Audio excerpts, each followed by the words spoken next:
I am pleading with LeBron James as a father. Stop this. Stop this.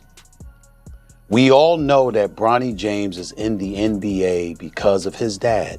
I would be happy about getting to the league instead of me thinking about playing with my dad. He's got humility to him. He doesn't act like he's privileged, but they treat him, the coaches treat him like he's privileged because he's that guy's son, and he was the 55th pick in the draft. The noise around Bronny James has hit a point where every single possession feels like it's being judged in slow motion. One missed shot turns into a debate, one quiet stretch turns into a headline, and one rotation decision suddenly becomes proof that something strange is going on behind the scenes. Lately, fans have started pointing out what they call a very strange pattern in how his minutes are being handled, and the conversation is no longer just about development. It's about suspicion, pressure, and whether the plan for him is actually working or quietly collapsing under the weight of expectation.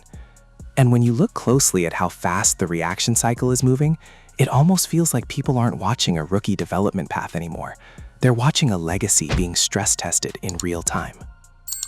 Bronny's situation with the Lakers was always going to be different from a normal second-round pick. That was obvious from day one. The moment he stepped into the league, he wasn't just evaluated as a rookie guard.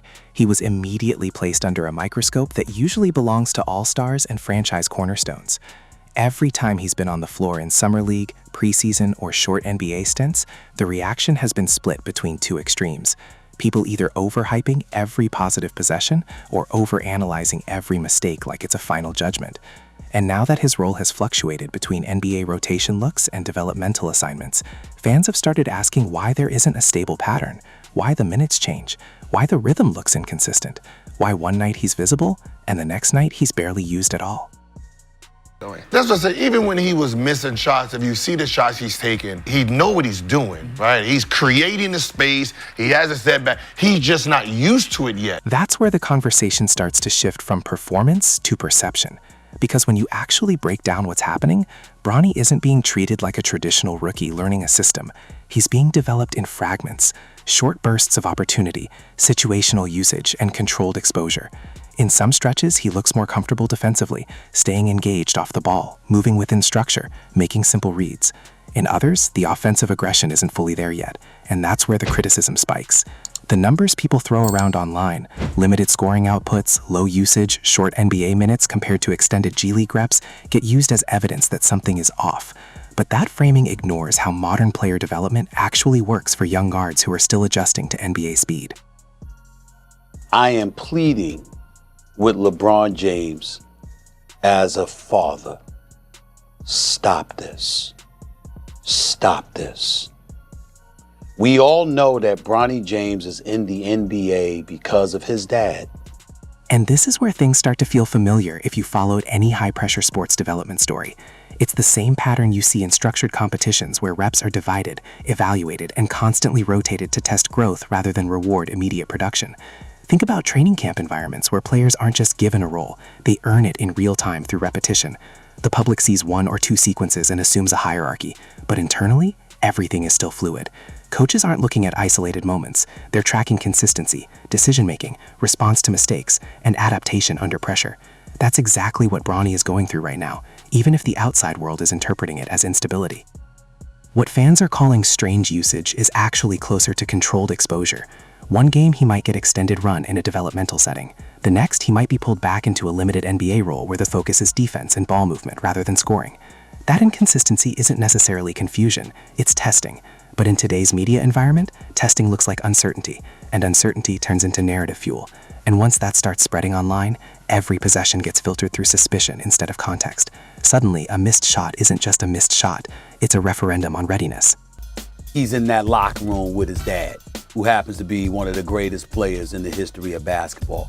It's just not a distraction that I think a new coach, who's a rookie head coach, in J.J. Redick and his staff and others should have to deal with. Here's the part nobody's talking about. Development for young guards like Bronny is rarely linear, especially when they're being evaluated on both ends of the floor in two different competitive environments at the same time. One environment rewards experimentation, the other punishes mistakes immediately. That split creates what looks like inconsistency from the outside, but inside the system, it's actually a designed stress test. The goal isn't to make everything look clean right now, it's to see how the player reacts when the environment changes underneath them.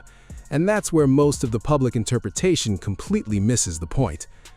The comparison here to structured competition environments in other sports becomes unavoidable. In systems where reps are split evenly between players, nobody assumes the rotation is permanent. It's understood that evaluation is ongoing. But with Bronny, every shift in usage gets treated like a verdict. That's the difference between development watching and narrative watching. And the Lakers, whether intentionally or not, have placed him in one of the most high-visibility development paths in the league. Every decision is public. Every rotation is dissected. Every stretch of silence becomes evidence for a theory. Now layer in the legacy factor, and everything multiplies. Bronny isn't just any rookie fighting for a role. He's the son of one of the greatest players in basketball history. That alone changes how patience is perceived.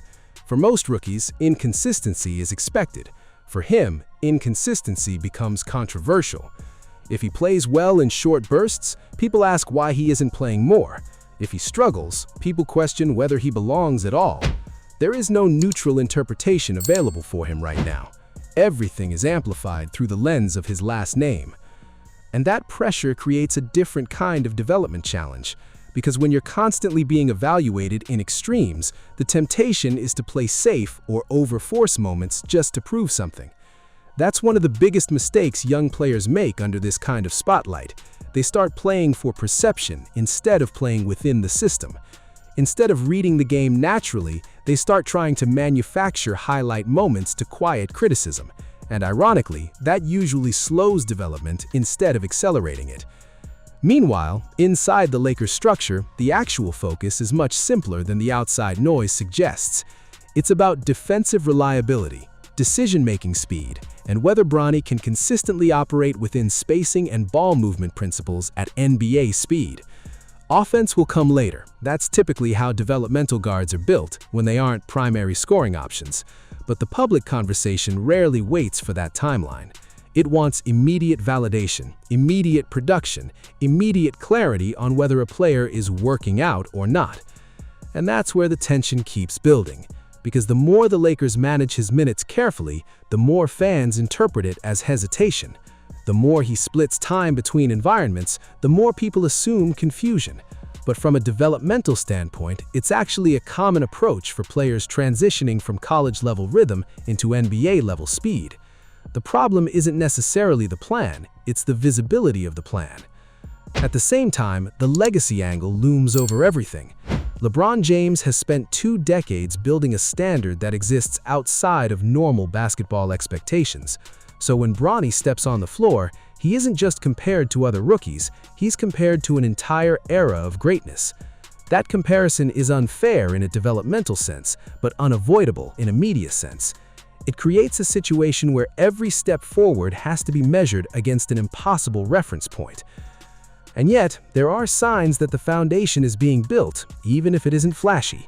Defensive engagement, awareness off the ball, willingness to make simple reads, and improving comfort in structured offense are all part of the early-stage profile. Those aren't the things that trend online, but they're the things that determine whether a player eventually sticks. The problem is that none of that looks dramatic in real time, and modern discourse is built entirely on dramatic moments. This is where the broader debate starts to heat up. Is the Lakers' approach helping him grow under controlled pressure, or is the constant switching between roles creating more noise than clarity? Some argue that he needs consistent minutes in one environment to build rhythm. Others argue that exposure to NBA pace, even in short bursts, is more valuable long-term than dominating in a single developmental setting. Both sides think they're right, and both sides are reacting to incomplete information. The truth is, this is exactly the type of situation where patience and perception collide. The process might be sound, but the visibility makes it feel unstable. And when a player is attached to one of the biggest names in sports, stability is the one thing the public assumes should already exist. So as the season and development path continue, the conversation around Bronny James won't slow down. It will likely get louder. Every rotation change will be analyzed. Every scoring stretch will be inflated. Every quiet game will spark new questions. But the actual evaluation inside the building will stay focused on something far simpler: growth over time, not reaction in the moment. And that leads to the real debate fans are about to have: whether Bronny is being carefully developed for a long-term role, or whether the constant shifting between expectations, environments, and narratives is making it harder than it needs to be for him to ever find his true rhythm at the NBA level.